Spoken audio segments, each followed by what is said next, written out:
Good morning, blessings and love, blessings and love.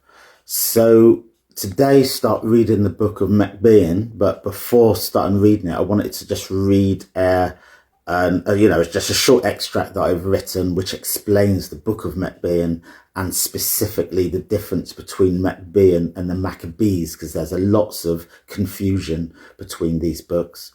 And if your Ethiopian book that you've bought, because we know there's lots of different versions of the Ethiopian, so-called Ethiopian Bible, if your book has the book of Maccabees and not the book of Meqabyan, then there is a problem. That means that the book that you've got isn't really the Ethiopian canon book and is one passing off to be the Ethiopian canon. That doesn't mean to say that all the other books are in dispute, but there's lots of books out there that are inaccurate and don't actually contain the authentic books. So, and I spoke about this in the video that I've got pinned to my wall.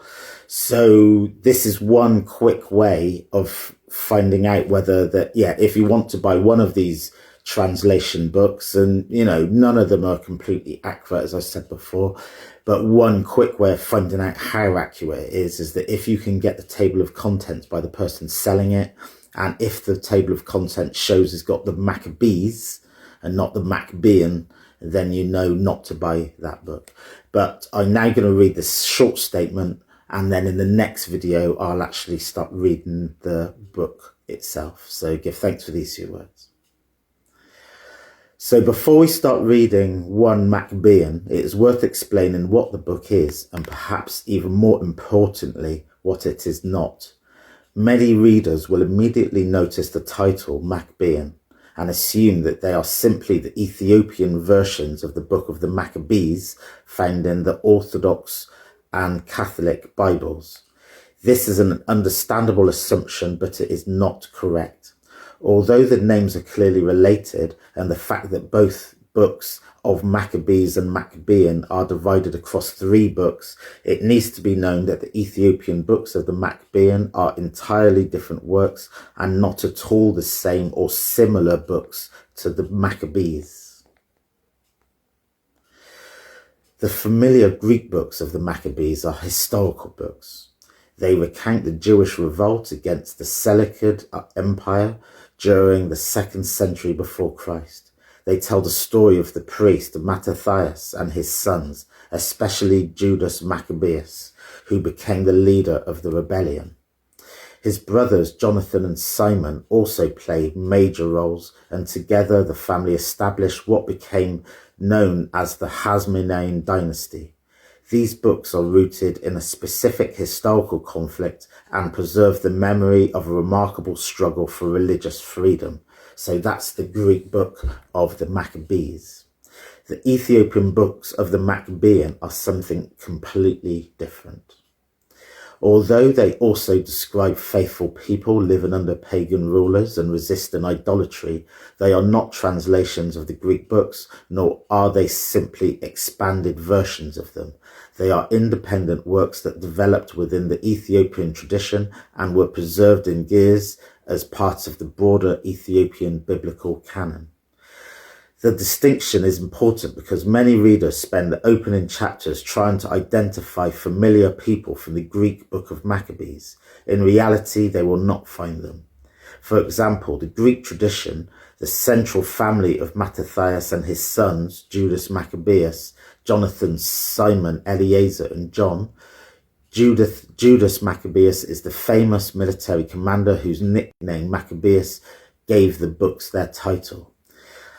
In 1 Meqabyan, however, we meet a different family.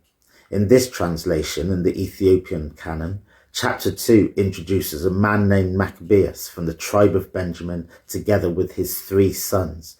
Although the name Maccabeus immediately reminds us of Judas Maccabeus, the character is not presented as the same historical individual. Likewise, the 3 sons are not the same sons of Mattathias found in the Greek books. Another point of comparison is the theme of faithful brothers. Readers of 2 Maccabees, the Greek versions, may remember the moving account of the mother and her 7 sons who suffer martyrdom rather than abandon the law. However, in the Ethiopian Meqabyan too, we encounter faithful brothers who remain loyal to God. Yet once again, these are different people within a different narrative. The similarity lies in the theme of steadfast faith rather than in the identity of the characters. Why then do these books have such similar names? The similarity in naming is one of the most striking features of these traditions, and it is not something for which there is a single agreed explanation. What can be said with confidence is that both the Greek Maccabees tradition and the Ethiopian Maccabean tradition are associated with the broader religious figure of the Maccabean as a symbol of faithful resistance under persecution. Across Jewish and Christian memory, the name Maccabees came to represent courage, endurance, and loyalty to God in the face of idolatrous pressure. How this shared association came to be expressed in 2 distinct literary corpuses is not fully clear, and the historical relationship between them cannot be traced in a straightforward or linear way. What we can observe is that both traditions independently preserve the narratives of which the Maccabean name is connected to stories of devotion, struggle, and resistance to false worship. The convergence of the name and its meaning suggests a shared symbolic and religious horizon rather than a single identifiable point of origin. In this sense, the connection is not one of derivation or direct borrowing, but of overlapping tradition. The Greek and Ethiopian books each stand as distinct literary expressions that draw on a common reservoir of religious meaning associated with the Maccabean name, while developing their own characters, settings, and theological emphasis. This is also reflected in their purpose. The Greek books of the Maccabees are primarily historical narratives. They preserve events, battles, political developments, and the history of the Hasmonean family. The book of the Maccabean, the Ethiopian books, by contrast, are more overtly theological.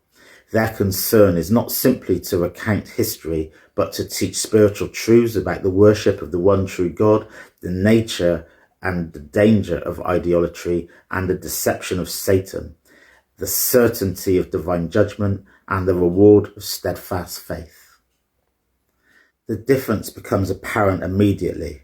Rather than beginning with military campaigns or political events, 1 Maccabean opens with a lengthy condemnation of idolatry. It introduces the pagan ruler Tsurat explains how Satan deceives humanity into worshipping lifeless idols, and describes the moral corruption that flows from false worship. Only afterwards does the narrative introduce Maccabeus and his sons. For this reason, it is best to approach the books of Maccabean with fresh eyes. We should not read them expecting another account of Judas Maccabees or the Hasmonean revolt. Instead, we should receive them as distinct works of Ethiopian biblical literature that use the language and themes of faithful resistance to proclaim enduring theological truths. Their message is one that would have resonated with generations of Ethiopian Christians, that earthly rulers may possess armies and kingdoms, but true strength belongs to those who remain faithful to the Creator rather than bow before idols. In that respect, while Maccabean and the Greek books of the Maccabees tell different stories with different characters, they share a common conviction that faithfulness to God is worth every cost. I give thanks for these few words, and the next video I'll start reading 1 Maccabean chapter 1. Give thanks and blessings and love, and I'll see you in the next video. Glory always to God.